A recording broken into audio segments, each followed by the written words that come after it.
when you are trapped in your mind, it's a hypnotic state. And in spiritual terms, you are actually asleep.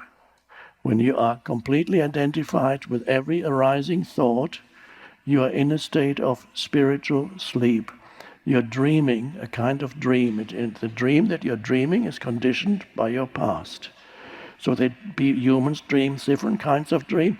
If there's no awareness, then you are, in spiritual terms, unconscious. Spiritual unconscious is very different from conventional unconscious. In conventional terms, when you're unconscious, obviously you're knocked out, you go. But in spiritual terms, when you're unconscious, you're completely identified with the stream of thinking, plus the emotions that accompany the stream of thinking. That's unconscious. And then you don't look like that, you look like...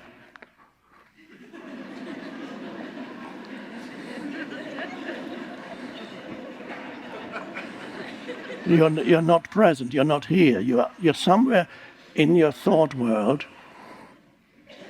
And even if a person like that looks at you, they see you through the veil of their thoughts, their conditioned mind. They're not really seeing you, not really.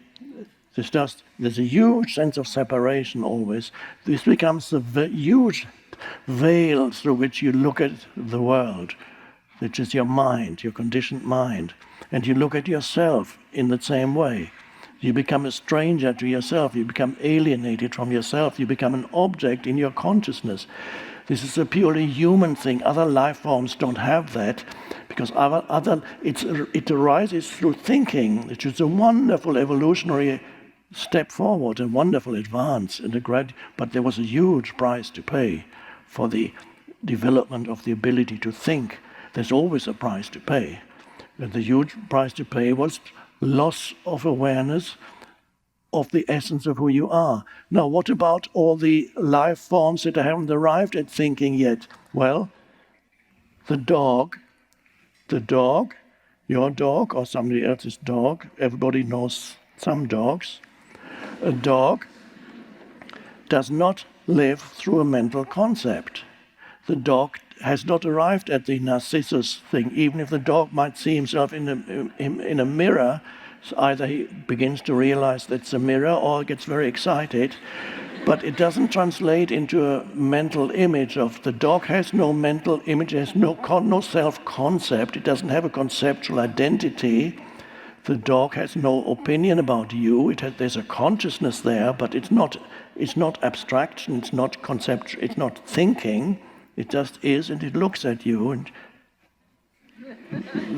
there's no ego there, except very few.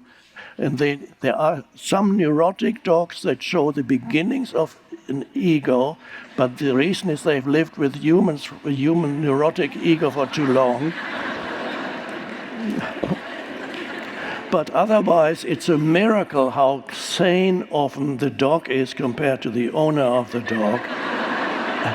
And how joyful the dog is, able to appreciate the present moment, how it greets the owner even after an absence of half an hour as if it hadn't seen him for 10 years. Such joy.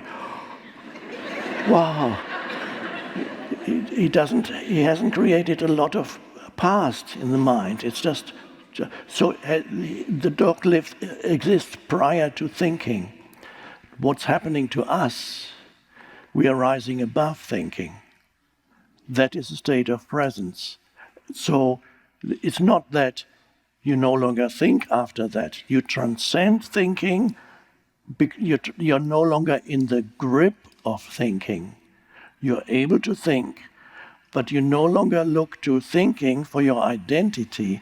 You no longer look to a story in your mind and derive from it your sense of who you are. So if you are not the story, who are you? Well, you are not an object that arises in your consciousness. This is why when they asked Jesus, show us, where is the kingdom of heaven? You talk about it all the time. Where is it? Show us where it is.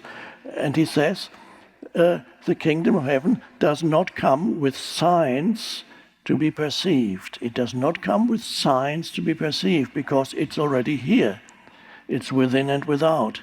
It's already here. It's already here. So the consciousness that you are is not something you need to attain because you are already it. It's not something that you can look for because the very act of looking, the consciousness that's looking for yourself is yourself. I'm looking for my true self. Or you can say, I'm looking for God. And you're expecting God to arise as an object in your consciousness. It would be very limited because any object that arises in your consciousness comes and goes. So, can you become aware then, and here's the key, can you become aware that in addition to who you are as a person, and not so much in addition, but transcendent to who you are as a person, you are consciousness, because this is the one thing that it is beyond any doubt in your so-called life. I'm saying so-called because you don't have a life. You are life. You don't have it because we say I have my life. You separate. You say me and my life. You are life, and life is the essence of life is consciousness that manifests in various vibrational frequencies.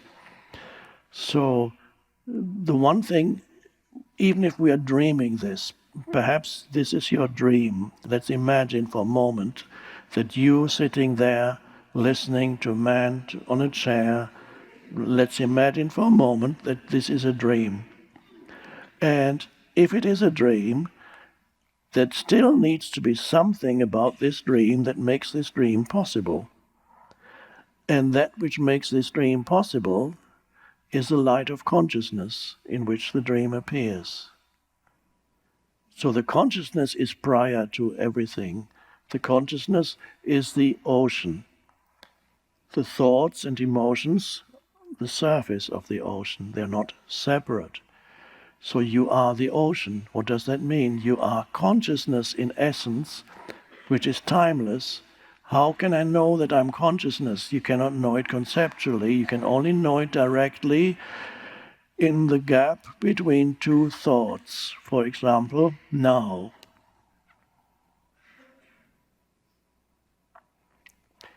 And now, in this now, let's just experiment with this now. You don't need to remember anything.